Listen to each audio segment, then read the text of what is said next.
अब लग गई है, आधा वैशाख चला गया है और ऐसे ही धीरे धीरे पूरा मास खत्म हो जाएगा। वैशाख मास मैंने पिछले मंगलवार को भी कहा था कि बड़ा पवित्र है।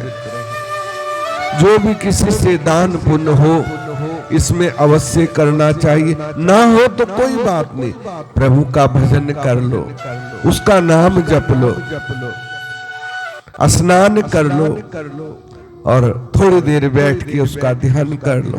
बैठ अकेला 2 घड़ी प्रभु का ध्यान लगाया कर और मन मंदिर में बाबरे झाड़ू रोज लगाया कर। जैसे हम घर को साफ करते हैं ना, ऐसे अपने मन मंदिर में भी झाड़ू लगाना चाहिए। झाड़ू क्या है? वो राम नाम की झाड़ू है। सारे विकार उससे साफ हो जाते हैं। अन्यथा नहीं जपोगे तो फिर स्टैंड डलवाने पड़ेंगे, ठीक है ना? फिर कहीं कहीं लाख खर्च करने पड़ेंगे, ये बात याद रखो। और जपोगे तो प्रभु सब कुछ देख रहा है, वो हर जगह हाजिर नाजिर है।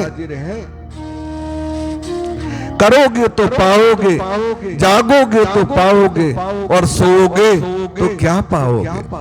अमृत बेला गया, आलसी सो रहा बन अभागा और साथी सारे जगह तू ना जागा।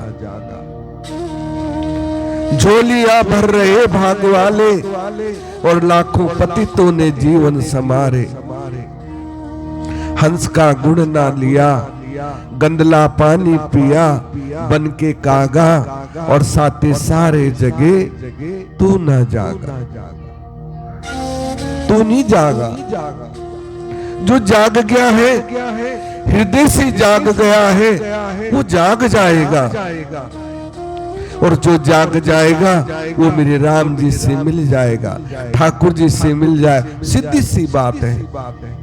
भक्ति का मार्ग कहा तो कि भक्ति मार्ग यो कठिन, जो खांडे की धार, हाले डोले कटी मरे और निश्चय रखे तो तेरे पार। लेकिन एक तरफ कहा है भक्ति स्वतंत्र सकल सुख खानी और बिन सत्संग ना पावई प्राणी। बिना सत्संग के उसे कोई प्राप्त नहीं कर सकता। बड़ी सुलभ है। भगवान को पाना इतना ही है, केवल मन को मोड़ना। जैसे हम कोई पौधा लेके आते हैं ना और उसे दूसरी जगह लगा देते हैं, उसको खाद पानी देते हैं और वो फिर पौधा बन जाता है, फिर उसमें फल लगते हैं और वो मीठे मीठे फल हमें सुख देते हैं। ऐसी भक्ति है। केवल मन को बदलना है, मन को प्रभु चरणों में, बड़ी बात कोई नहीं है। किसी संत ने पूछा, कोई संत एक भक्त एक संत के पास आए, गुरु के पास आए, पंजाबी में है कि रबदा की पाना।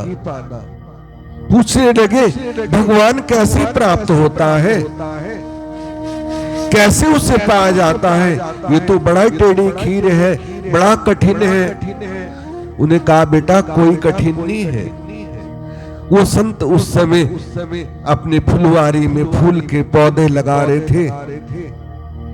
उन्होंने कहा बेटा अंतर इतना है कि इत्थे पटना इत्थे लाना, बस इतना सा फेर है और इसी के लिए हमने जीवन बिता दिया है। जन्म तेरा यो ही बीत गयो रे, तूने कभी ना कृष्ण कियो कहो। सारा जीवन ऐसे ही बीता जा रहा है। अंतर तो छोटा सा है, लेकिन उस अंतर को हम समझ ही नहीं पाए। और जिस दिन समझ में आ गया ना ये पक्की और सच्ची बात है, प्रभु हाजिर नाजिर रहेंगे तो ये दुख भी नहीं होगा। दुख आएगा जरूर लेकिन चला जाएगा। वो अपने भक्तों को कभी दुखी नहीं होने देता, कभी निराश नहीं होने देता। अब मुझे ही देख लो, तुम्हारे सामने बैठा हूं, मेरा सच्चा विश्वास है चाहे मेरे पे जैसी भक्ति आती है उल्टी सीधी, मैं तो अनविज्ञ हूं, कुछ नहीं जानता, फिर भी अंतर आत्मा में सच्चा विश्वास है। दुख हो सुख हो ये सच्ची बात है, तुम्हारे सामने है। लेकिन मैं प्रभु का नाम नहीं छोड़ता। अभी परसों ही मैंने आंख का ऑपरेशन करवाया, लेकिन फिर भी आपको सुना रहा हूं ना। कोई दुख लग रहा है आपको देखने में, लेकिन दुख तो है।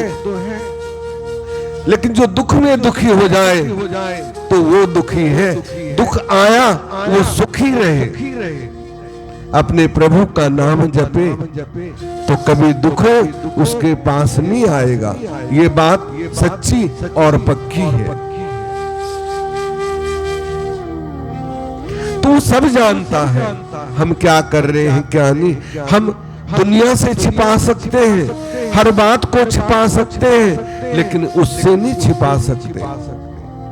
हम झूठ बोल सकते हैं, बच्चों को बहला सकते हैं, लेकिन उसको नहीं बहला सकते। इसलिए क्यों ना हम भजन करें, उस प्रभु को याद करें जिसने ऐसा सुंदर शरीर दिया है। अरे उसे देखो जो हमारे से नीचे है, किसी के पैर नहीं है, किसी के हाथ नहीं है। मैंने एक आदमी देखा, उसके दोनों पैर नीचे से खत्म है, हाथ भी खत्म है, फिर भी उसकी इतनी हिम्मत कि वो जैसे भैया बैठे हैं ऐसे बैठ के पूरी कोशिश कर रहा है चलने के लिए। और खुद आपका ऑपरेशन करवाने आया है।